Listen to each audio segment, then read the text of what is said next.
And then as the job kind of unfolded before your eyes, you were surprised because there were certain aspects of the job that you weren't at all expecting to do. That's very much pastoring. So I came into being a pastor thinking I had a fair understanding of what it would be like. And to a certain extent, I was right. But there's a lot of things that I didn't know I had to do. I have to, you know, build things quite often. Like, so I got to good with my hands, building stuff like that. A lot of like community organizing events, a lot of that kind of stuff. Cooking has to happen. And also I got to be a relationship counselor. A lot of it, actually. So tonight is answering a need which definitely exists within our community, which is people got a lot of questions about the whole idea of dating and being in relationships and how we juggle that very complicated, messy ball of emotions. So tonight we are going to go back to some of the stuff. We're going to a little bit cover what we did before, but mainly there's just 7 questions that were brought up that I want to answer tonight. There's almost no scripture tonight. So I was like, that is really bad. So I wanted to open up with a word that I think well defines what it is that I feel like I'm doing tonight. So you don't have to turn there. 1 Corinthians chapter 7, verse 25. This is Paul speaking. He says this. Now concerning the betrothed, I have no commandment from the Lord, but I give my judgment as one who by the Lord's mercy is trustworthy. So that's me. A lot of this stuff, I don't have a word from God about this, but I do feel that God has put me in a position and given me experience and access to certain teachers in my life that I have some measure of wisdom in this regard. So hopefully I'm right and I don't lead you astray.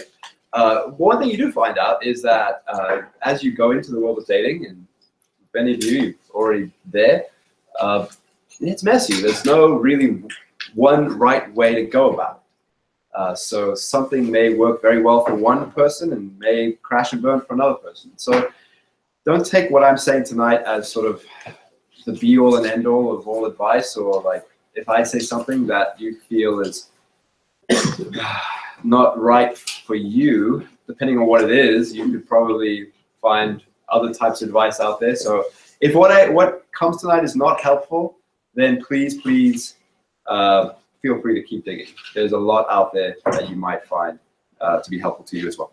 So we're going to start off tonight with praying, and then we'll get into questions. So pray with me. Heavenly Father, as we come tonight to this topic of dating, important topic, Lord, we pray that the conversation that comes out of this will be healthy. I pray, Lord, that your Holy Spirit might guide me in what I say, and you might guide the listening ears and hearts of those all here tonight. I pray, Lord, that your truth may shine through, your wisdom may rest strongly tonight on all of our hearts and all of our heads, Lord, as we go forward. We pray this in Jesus' name. Amen. Amen. So there's going to be 7 questions that we cover tonight. So I'm going to first say the question, and then I'm going to try and give my best answer for that question. Understand? 1. So question number 1. What is the difference between dating and being in a relationship?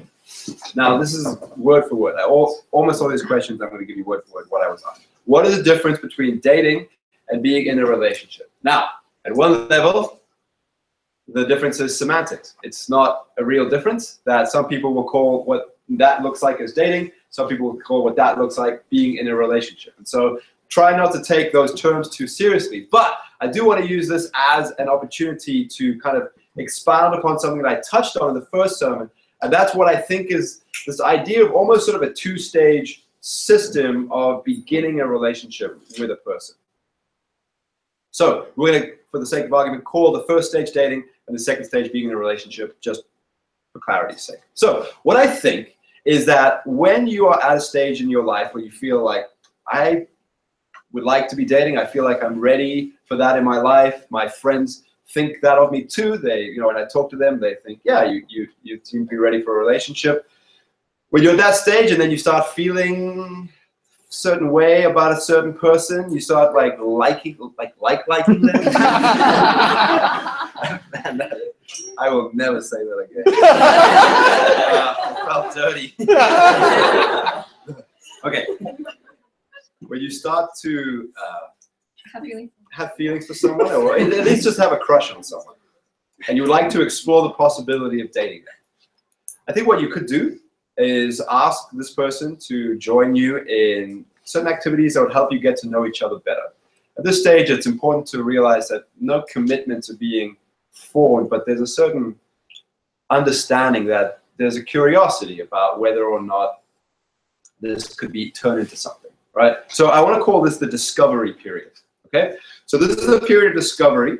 You want to get to know each other a little bit better, so you will share meals together and coffees together. You'll talk more, so on the phone, face-to-face, you know, whatever else you young people are doing. Talk more, go on social outings with friends together, serve in ministry projects together. The whole idea is to spend more time together, more time that you're getting to know each other as well. What I would say you should avoid at this stage is getting overly or getting physical at all in terms of any kind of physical contact beyond the measure of a friendship. Probably isn't the right time to do that yet. So don't get all touchy-feely in both physical or emotional ways as well. And being overly emotionally expressive at this stage, I think, is too early as well. You're simply exploring the possibility of whether something could develop at this. So it's a discovery period. The point of it, the goal of this experience, is to enjoy each other's company. All right, that's the main goal, that you want to be enjoying each other's company as you get to know each other. Okay? So that's the goal of the discovery period. There's no commitment here. Think of it like when you join Netflix. You get 30-day free trial, right? Do not take that analogy further than I took it. There's sort of this commitment-free type of first period of just exploring the idea of getting to know each other. Again, this is not something that should involve any kind of physical, physical expression of romantic feelings or any kind of emotional, oh, I just love you so much, that kind of stuff. It's not the right time. The point of it is to enjoy each other's company as you get to know each other.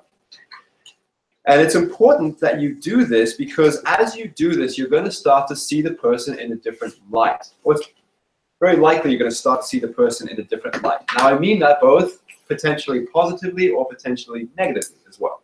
There may be a person who at the beginning you kind of sort of maybe have feelings for them, but you're not quite sure how you feel. And then as the process goes on, you start to see more sides of them and you start to really enjoy spending time with them. And yeah, you think over time, yeah, I think something could start from this. So positively, your view of them could change over time. You see them in a different light. Or negatively, you could think initially that this could be a really great thing. And as you get to know each other better, you start seeing compatibility issues or maturity issues.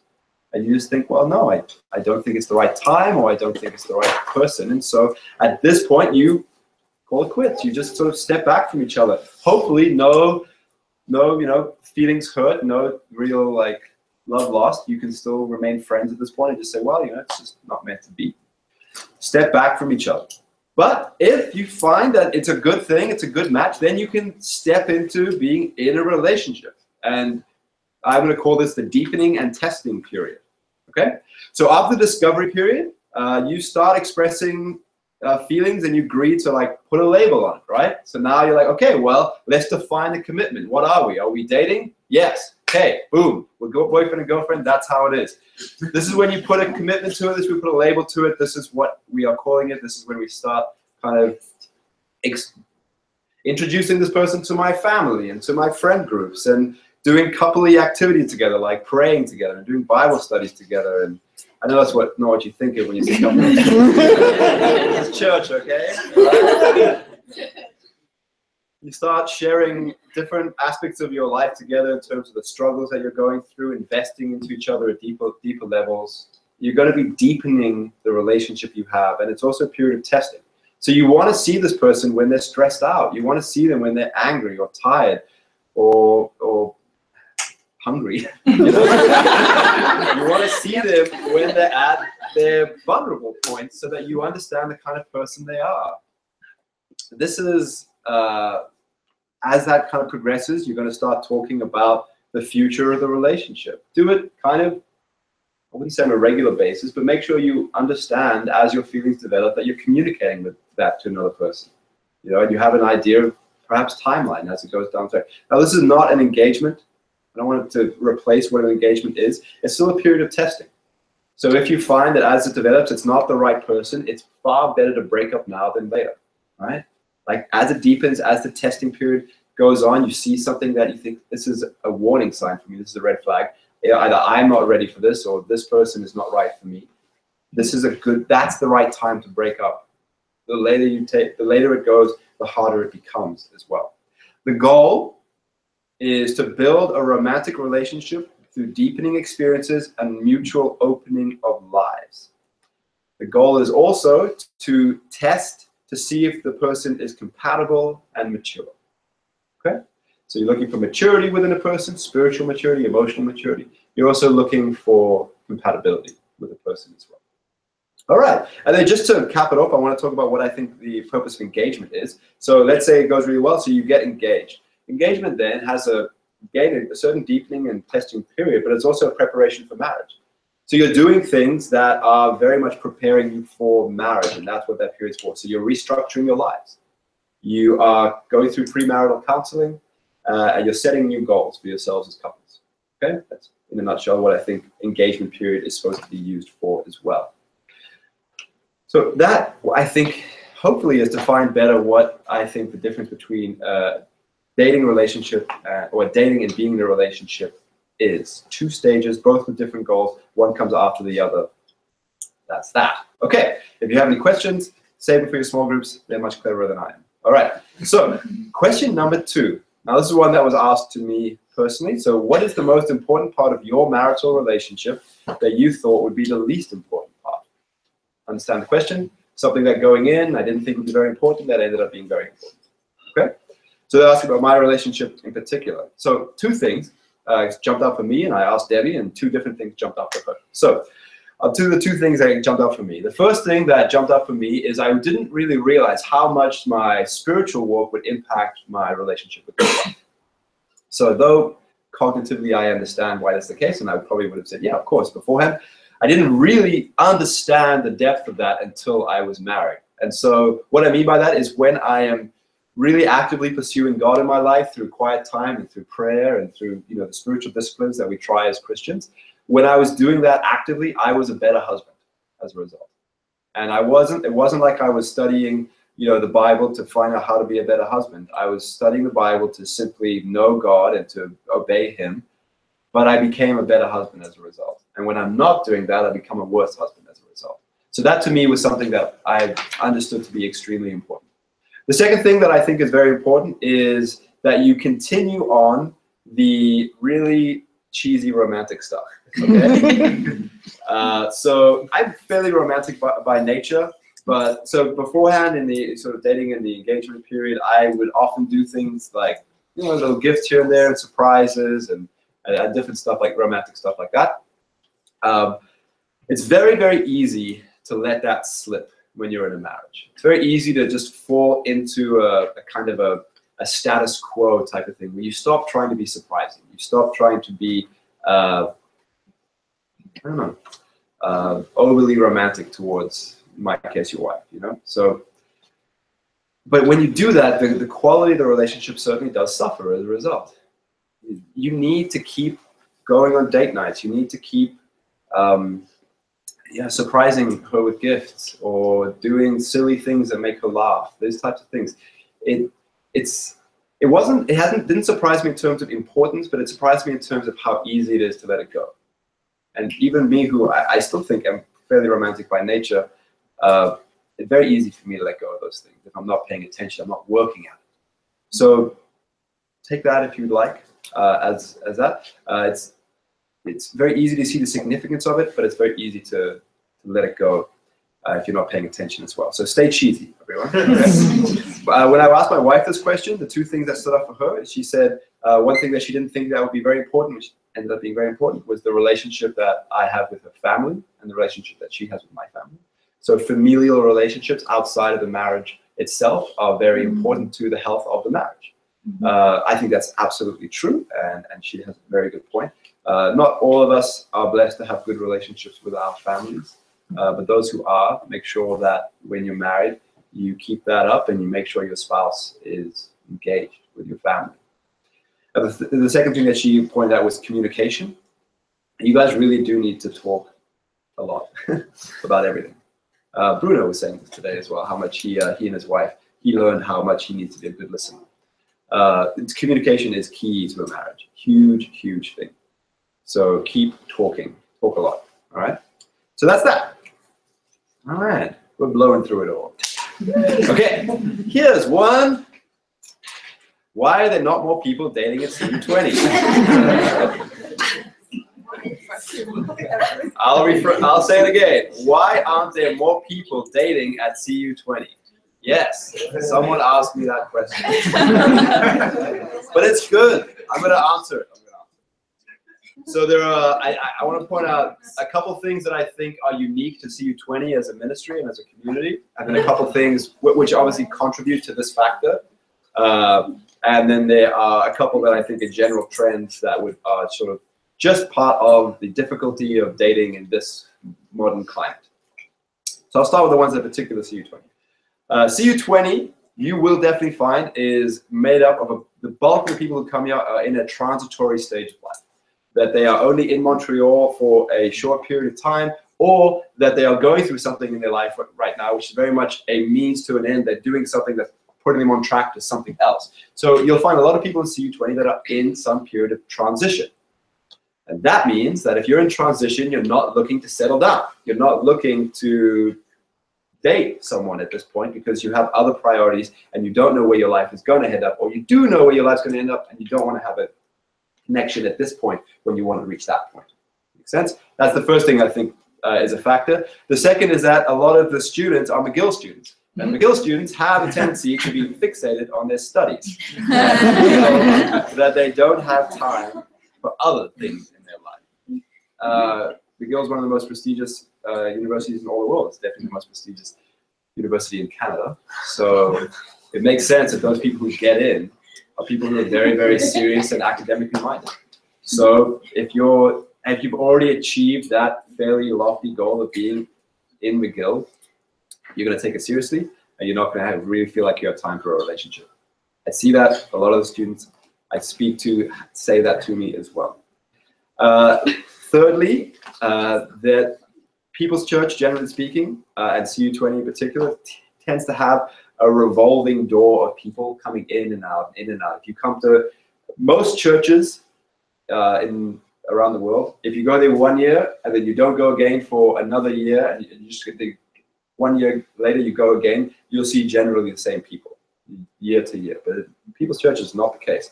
A vast bulk of the people will be different the next year you come. People's Church has this kind of revolving door ministry. I'm not entirely sure of all the reasons why that is the case, but because of that, it means that those who are here, it takes longer to get to know each other because there's a lot of new people all the time new people. It changes the way our community operates. And because it changes that community operation, it changes how long it takes to get to know someone, really. So I think that also means that it's harder to find someone to date at CU20 because it takes longer to get to know them and there's more obstacles in the way.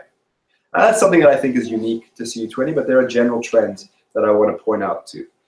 Firstly, generally in society, people are settling down later and later. The average age of marriage is going up and up, and for Christians who are very much affected by that culture, but also who see that they only want to start dating when they have a view towards marriage, when they say, okay, I only want to start dating when I think I'm at that stage where I could see marriage as a possibility. That means they're going to start dating later in life as well. So your window of opportunity is shrinking, right? Less dateable years, so to speak. So that's one thing that is in general that's affecting our culture. The second thing is that fear of rejection is a growing concern for people of our generation, that people that are young adults today have a much higher percentage of admitting that they have a fear of rejection than people previous to us. Okay, fear of rejection is actually in the top 4 overall fears that people hold as their highest fear. Top 4. So fear of rejection is a big thing in our culture, and because of that, people are less likely to risk initiating the dating experience. They're less likely to go out and ask someone out, and so dating becomes a little more scarce because of that. And lastly, there's this notion of the one, or the sort of soulmate, which I think is highly romanticized, unwise type of notion that people have, where what it leads to, the idea of the one and this perfect other person that I'm waiting for, often results in bad standards, which are being placed on any other potential candidate, which would immediately disqualify basically all of them. I think that we have, for some reason, adopted a notion of this highly sort of Hollywoodized idea of what love should look like and what compatibility should look like and how relationships should function, that mean that we have these super lofty expectations. And so when someone even tries to start a dating relationship, they are immediately disqualified because they don't fit this ideal view, which I think is an unwise view. Okay? So that's that. Thank you for that question. All right. Okay. Yes, another Bible verse. Okay. If you are an introvert and have little dating experience, how can you put your best foot forward when you actually go on a date? Okay. So this is a question that I have to reword or just sort of look at it at a slightly different angle, because like I said previously, there's so much sort of variety in terms of what will work in dating relationships and what kind of romantic love looks like for different people. So it's hard for me to say, on that first initial date, what's going to work well for me. It's too subjective. So what I want to try and do instead is to try to take a step back and say, well, what does it look like if I want to be a person who is appealing to the opposite sex? What should I do? What should I look for in my life to make that happen? And so much of that will be subjective, like personality and sense of humor and style and likes and dislikes. These are all very subjective depending on who you are trying to woo. But I think there are some things that are universal. The first thing that is universal in how to be sort of an appealing person is that you should look in your life that you are exhibiting the fruit of the Spirit. The fruit of the Spirit, Galatians chapter 5, verse 22 to 24. Is it bad if I can't just do it out of memory? I want to make sure I get it right. But the fruit of the Spirit is love, joy, peace, patience, kindness, goodness, faithfulness, gentleness, self-control.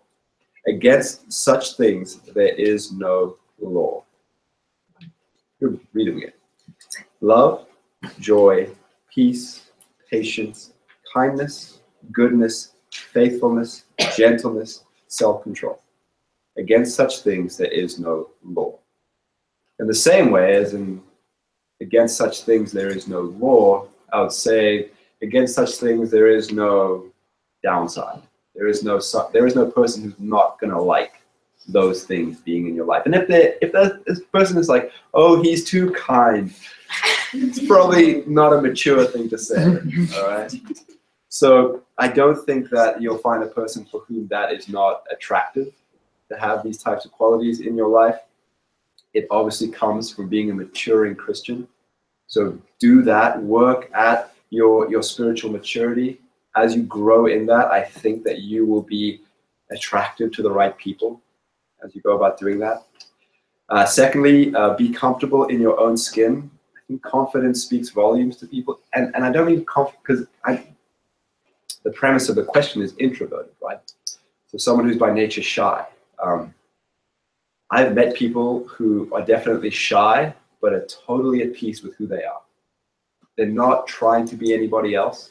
They're not trying to trick you into trying to hide certain aspects of things that are really important to them in trying to make it seem like they are not who they really are.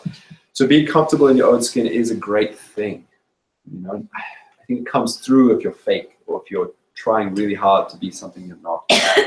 So being comfortable in who you are, I think, is very important, and it actually makes you more desirable as well, because it gives you a sense of authenticity, a sense of confidence. Not confidence in the sense of boldness, so to speak, but just confidence comes across sometimes as just being comfortable. I think when you're comfortable with yourself, people are comfortable around you as well. Lastly, have a well-rounded life. And this perhaps goes in a little bit of a contradiction to what sometimes we have a bad assumption about romantic relationships, is that the person that you're pursuing needs to become your everything. I think that actually is kind of intimidating and certainly not healthy. You need to have a well-balanced life, both before a relationship and in a relationship too. You need to be a person who has, like I said previously, a maturing walk with God. You need to have goals in your life that you're working towards, professional goals, either something you want to aspire to professionally, or definitely you are in a place that, wherever you're working at that stage, you know that this is where you're meant to be. And so your aspirations are being met at that point. So have professional goals, have, goals towards your free time and these types of things. Be a motivated person. Also have good relationships with your church and with your friends. That too will help to make you a well-rounded person. Now, what I've tried to stick with is certain things that will not take a certain type of personality, whether introvert or extrovert. You could be an introverted person with good relationships with friends and church too. Obviously, introverted people have less friends, but they'll still have friends. Maybe one or two, but make sure your relationships with your friends are good. Don't neglect them. Don't despise them. It is a good thing to have. Okay. There you go. All right. Now, how do you deal with rejections and breakups? This is a tough one. Like I said 2 questions ago, fear of rejection is listed among the top fears by a large percentage of the population, young adult population today. A lot of us deeply fear being rejected. And it hurts. It really, really hurts. What we have to realize that will help us to get through this. Number one, rejection will happen in life in one form or another. Rejection can happen, yes, romantically, but it also happens professionally. You apply for a job, you don't get it. In other ways, rejection will happen. You submit certain things for approval and they'll get rejected. Different things like that will happen in one form or another. So, given that it's something that is part of life, that is practically unavoidable, please try not to take it so hard. Everyone will go through rejection at one point or another. Try, therefore, not to take it so personally too. People who are extremely gifted, extremely competent, confident people will face rejection in their life too. There's a multitude of reasons why someone may be rejected, so do your best not to take it personally if that's possible for you. Knowing that it's normal will help it to become more tolerable, yet it will hurt. Allowing yourself to feel that sadness and that pain isn't a bad thing. It's actually a good thing. You need to allow yourself to feel sad, allow yourself to feel that pain, but process it in healthy and not destructive ways. So I want to look at a little bit what that looks like, to process something in a healthy way, not a destructive way. And so feeling it means not bottling it up, not saying, no, I refuse to feel sad. I'm never going to feel sad. I'm just going to keep powering on, and not talk about it with anyone, not look at it in my life at all. That's a bad thing. Feel the sadness. But as you do it in a healthy way. Firstly, by holding a strong grip on God's grace and love, you know that the most true thing about you is what God says about you. His definition of you is the most true thing about you. Not what others think of you, not even what you think of you. What God thinks about you is the most important, the most true thing about you. And you need to hold on to that identity that He gives you throughout that time and not let it be pulled away by some other negative message. You are a child of God. You are the one for whom Christ died. You are the one that has an abundance of grace upon your life, a huge promise in your life, a potential coming out of your ears. You are someone whom God esteems greatly. He made you. He loves you. So holding on to that strong grip of God's grace and love will help you feel that sadness, but it won't lead you to unhealthy places. So as you do that, pray to God. And when you pray, don't think that you have to be false with Him. C.S. Lewis says this: we must lay before him what is in us, not what ought to be in us. So if you are broken and you desperately want this person back, if let's say there's a breakup and you desperately want this person back, don't fake that you don't before God. Pray about that. Just go towards God and cry out that type of cry. Prayer must be honest. The relationship with God must be built upon honesty, not who we want to be, but who we actually are in that moment. Read the book of Psalms and you will realize how God is not afraid of our honesty whatsoever. But C.S. Lewis also goes on to say this: it is quite useless knocking at the door of heaven for earthly comfort. It is not the sort of comfort they supply there. So when you go banging on God's door saying, I want him back, I want her back, please give them back to me, that's not the type of comfort that God is offering you at that moment. The type of comfort that God is offering you is to build you into the image of Christ by pouring himself into you, esteeming you greatly, building up your character, building up your buoyancy in this world so you might float above the trials or float through them. He may not bring that person back, but he will bring you his Holy Spirit, who is called the Counselor, the Paraclete, the one who comes alongside to help us through the storm. So, when you go to heaven's door, don't go there looking for the comfort that the world provides. Understand the type of comfort that God will bring. And now, a couple things that are just general.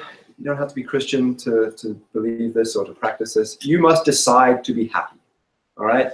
This is a very wise advice. And people would think that's a strange thing to say, but maybe consider it an act of faith.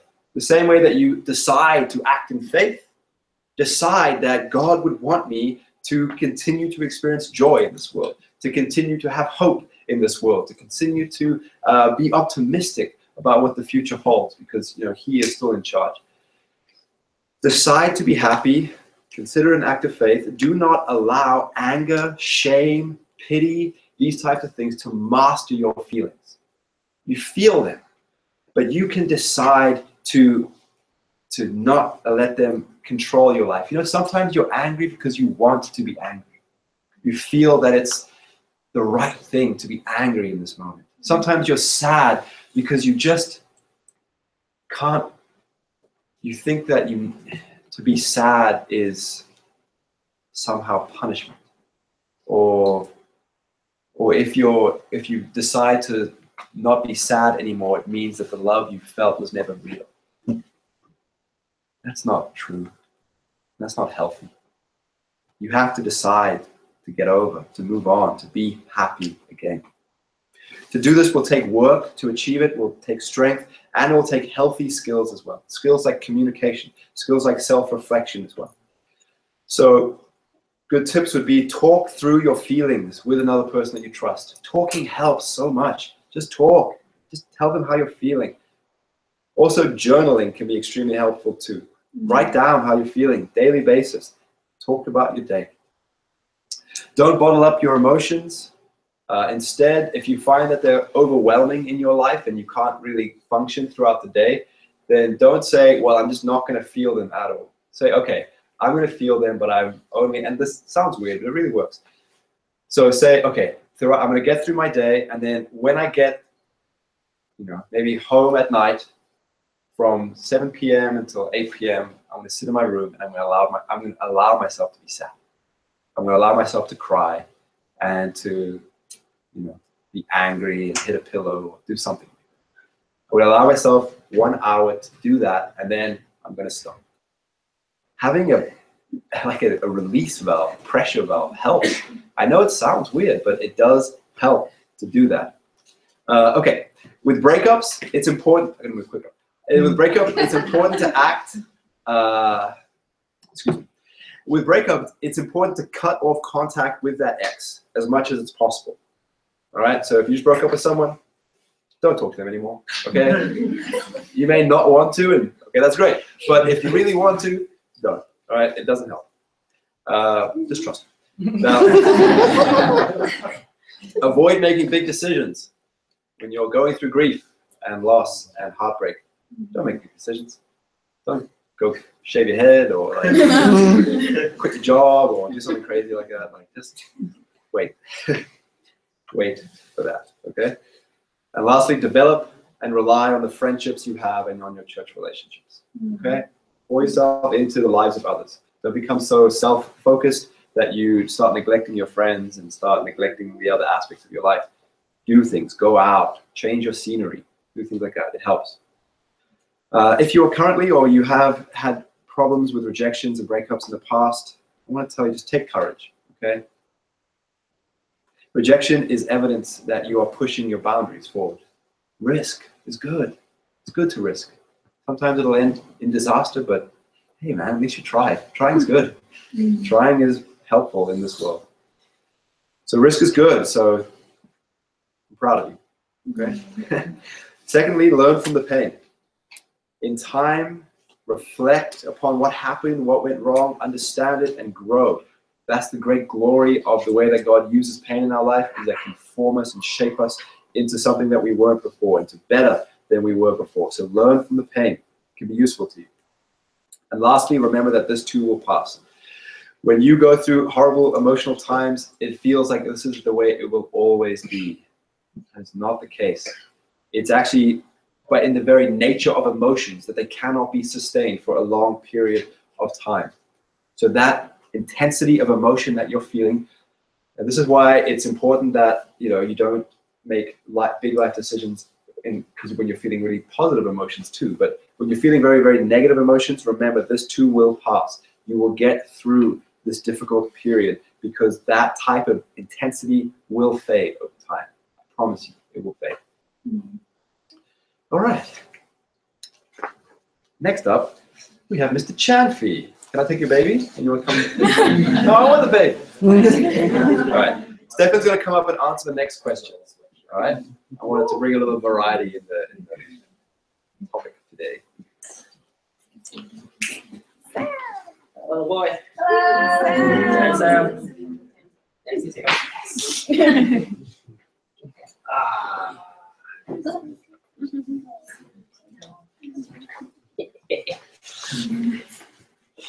All right, hello all. So just to go through the other questions there, if you guys saw online, there was a list of the 7 questions, and actually a pretty interesting one. I'm going to go right to it. So the big question is, if I have an attraction towards a person who's a non-Christian, but is open and curious about the faith, is it permissible to date them? Alternatively, is it wise to be the primary person discipling them? So, first of all, one question I want to ask there. I'm, first of all, not speaking to non-Christians or non-believers right now. If you are not a Christian and you are open and curious about what it is about the faith, I encourage you, come to CU20, build good relationships with friends around here, get to know who Christ is. My desire is that you know who Jesus is. Sam, like you, I want you to know. So, question I'm asking, I'm assuming, is a Christian writing it saying, I'm the Christian, what should I do there? So, for those who are Christians there, those who apparently, well, Christian is supposed to be a servant and follower of God. So, the question I have to ask for you is that for that person, who is the most important person or should be the most important person for being in your life? The answer, hopefully, for those of you answering it, is supposed to be God. Christ there.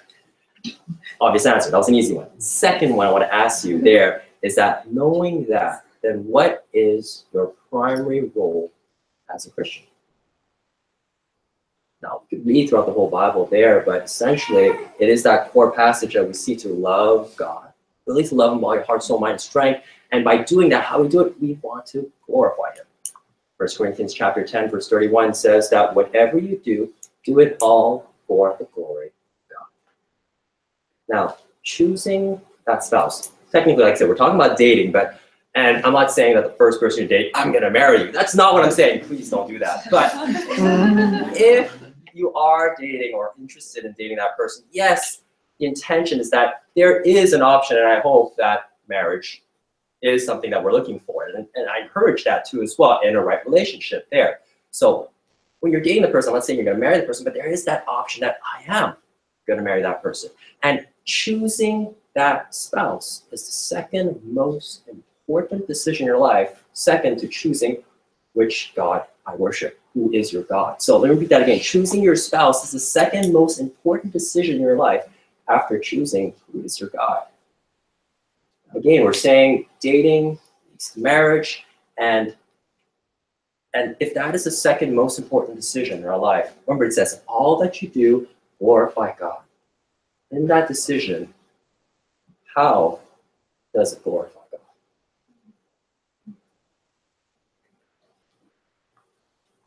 For me personally, I'm super grateful. I'm married to Amanda, and she is like awesome in the faith, and she even encourages me so much more. And things that we're doing, I realized that, man, if I was dating someone who didn't have the same priorities, didn't have the same vision of who God was towards me, I realized that it's hard to have a strong relationship if our primary goals are different, are not the same. I mean, you're gonna see a split sometime, whether it is like even now, going to CU20, something interesting. Saturdays, I have men's breakfast that I meet with some people.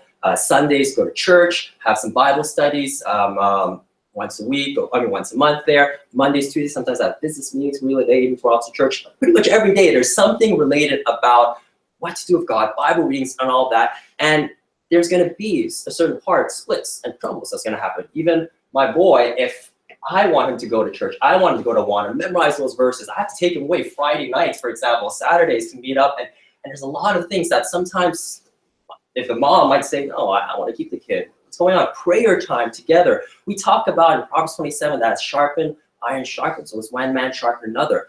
What better than that person, man or woman, being that wife, that spouse, to sharpen each other there? I mean, at one point, whether it's going through events or seeking to grow your faith, because remember, who is the most important person in your life? It's God. And at one point, if that is truly true, you're going to try to seek it elsewhere. And I'm not saying that you're going to seek a relationship with God, who's the most important person in your life. I would want to share that with my wife. I want to share, like, this is what God has done, this is what God has revealed to me. But if I can't share what's the most important aspect of my life and sharing that joy, that takes away a lot. And I certainly do not want that. I could go to that second question, because the question's broken up another part. But if she's open or he's open and curious about the faith, again, that question was in parentheses, and almost, I put a point, almost relevant to a point. I'll explain that. Like, I was just coming here to the South Shore, and we crossed the bridge. Although it's not the best bridge in the world, they're building a new one here. I got through, minus a few potholes and all that. But what happens if, like, the bridge was only 50, 60, 70% constructed? I mean, no matter how hard I drive, I'm not going to get through, even if it's 90% constructed. And same thing as that bridge there, whether, even if the person could be 50, 60, 70, 90% interested in it, but is not, you know, Christian or real believer there, it makes that relationship the same as what I've been talking about before. You know, goals and priorities do differ at one point. Second part of it, it says, alternatively, is it wise to be the primary person discipling them? Now, I could just speak again out of that, some experience there. Emotions, getting into it, if you're interested in one person, it's hard to make clear and objective decisions there and going to someone. Honestly, I personally would find someone of the same gender and just be like, there you go. You know, I don't want to leave you there. Be connected. Awesome. Great. And that's what it is. I mean, more than that, I have to be honest with you, we can talk about it and discuss about it in small groups. And there's so many other verses I want to tell you about, but I only have 5 minutes. So I'm going to leave it to you guys there. This will be a good discussion in your small groups. Have them ready, and we'll do that afterwards. So we have another last question given by, so hope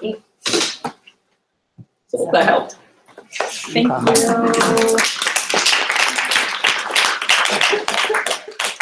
So like Stefan, I only have 5 minutes, so I'll try and be brief.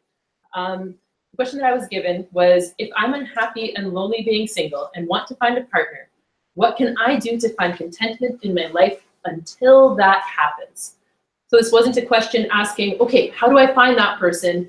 Or how do I make everything perfect so that person magically comes to me? But how do I find contentment in this moment where I'm at in my singleness? And that's something I think is such an important question, because in our lives, I don't believe that there's any one person that is going to fix what ails you. I don't believe there's any one person that will complete your life. So in my life, I personally desire a relationship, but I know it's not my highest calling. So when I think of the golden rule, what's most important in a Christian's life, it's love God and love others. Love the Lord with all your heart, soul, mind, and strength, and love your neighbor as yourself. In that, there's a relationship that's permitted, but not relationships that are required in terms of romantic relationships. You need to have relationships with other people. That is something God has created us for. That is something that in the Garden of Eden, he said, this is good, having other people around. But he did not say, and now you must find a wife or husband. It's always been something that's open as an option. Paul said, in fact, that it's better for you to remain single, because then instead of being concerned about your husband or your wife, you actually have the chance to invest in your relationship with God and invest in the people around you differently than when you're concerned about another person. And so relationships to me are something that's important, but it's not the most important thing. I really like turning to Paul when I'm thinking about, okay, in life, how am I supposed to be content? Because that's one part of this question that's so important. How do I be content in singleness? And in Paul's lovely letter to the Philippians in chapter 4, he goes through a couple different things that are amazing. He talks about knowing how to be content in plenty or in want, when he's free or when he's in prison, in sickness or in health. For him, he didn't really have relationships, but in relationship or in singleness, he has learned to be content in everything through Christ who strengthens him. It's not about on his own strength. It's not about in and of himself, I'm perfect, because we all have things we need to get better at. We all have desire for intimacy, for relationship, for something deeper. But the one who fulfilled that desire for him wasn't a boyfriend or girlfriend. It was God, and also his relationships with the people that he had discipled at the churches, with people like Timothy, with the different people that came into his life that God brought into his life. They're the ones who helped fulfill him. So when it comes to what I've just said, that idea of putting God first, I'm not saying that it removes desire for relationship, but it does demote it to its proper place in your life. It doesn't put it on a pedestal that society says it's supposed to be on. It removes it to, okay, relationship is a possibility, but it's not the only thing. And so once we step back from that idea of it being the one thing we need, we can then arrange our lives appropriately. So I sort of listed 5 things that I think are important steps to take if you want to be content in singleness. So step 1, talk to God and ask him how you can serve him. Spend time in prayer and actually communicating with God, because he does talk back, whether it's through the verses that you read, the people you interact with. So many times I've found my prayers answered and my questions answered when I'm earnestly seeking to have them answered by God. So ask him how you can be serving him and growing in him. The second step is to invest in your non-romantic relationships. Every single one of us has people around us in our everyday lives who are not the one in our life, who are not that romantic partner. Invest in your family, invest in your friends. Have intimate relationships that are intimate emotionally, but not necessarily romantically. So having a best friend you can actually talk about your feelings with. And also be talking about your feelings with God. Really important thing to do. Number 3 on my list, do work. One of the verses in the Bible that comes to mind often is, whatever your hand finds to do, do it with all your might. Whether it's work for a regular job, whether it's volunteering at a church, volunteering somewhere else in the community, just being of service to your friends and family, do things with the intention of doing them well and invest and fill your time. It's a lot easier to sit there thinking about relationships when your time is empty and you're not actually reaching out to anyone and you're not actually doing anything. It's very easy to think of what I wish I could have instead of actually applying yourself to things in life. And then my next thing on my list is, do not dwell on relationships. It's very easy to allow our minds to start a narrative and to follow that narrative down a path. Whether that narrative is I'm awesome or I'm a terrible person, whether it's I'm content or I'm discontent, whatever that relationship is, whatever that thought process is, don't dwell on relationships. So if you're thinking, oh, I wish I had someone in my life, redirect it. Actually spend time praying for the person that may come into your life. Spend time praying for your friends, or reach out to an actual person that's in your life right now instead of just thinking about the person that may come. And the final thing is change the narrative. So that idea of changing your thought pattern, don't hold off for Princess or Prince Charming to do whatever it is that God is calling you to do in your life. Reach out to other people. Serve God. Don't wait for another person to come in to change it, because God has called you to do great things in your life now. So don't worry about who's coming tomorrow. Spend time investing today in your relationship with God. And that's the best way that I know to live a good single life. Chris. Thanks.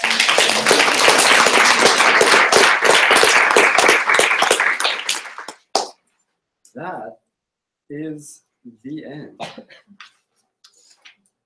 One thing quickly, I guess, to add, just to what Hope was saying, and it was great, Hope, what you said, is that if you are single, looking for contentment, be aware that you're working against a very strong bias, culturally speaking.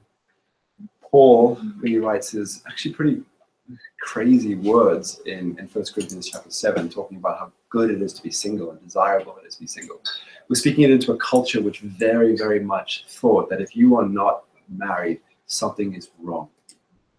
So he spoke that truth into people who, culturally speaking, would have been radically freed by that type of notion because of how deeply that stigma was on single people.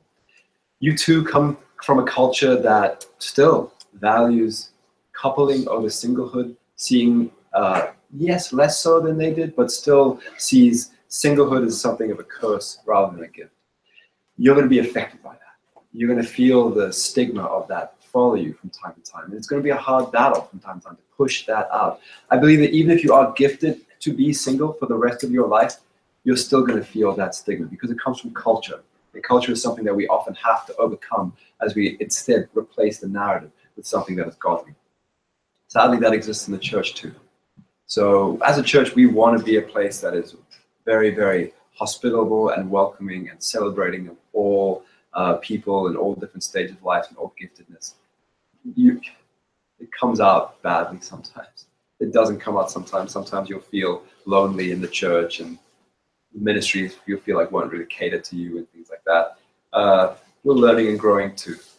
Just want to warn you, it will be a battle, but a battle that you definitely have theological, spiritual resources to win. So that is the end of our Q&A session. You probably have so many more Q's now. But I don't care because we're not doing it again. No, this is exactly what the small group is for. So we're going to go into small group time now. We're going to have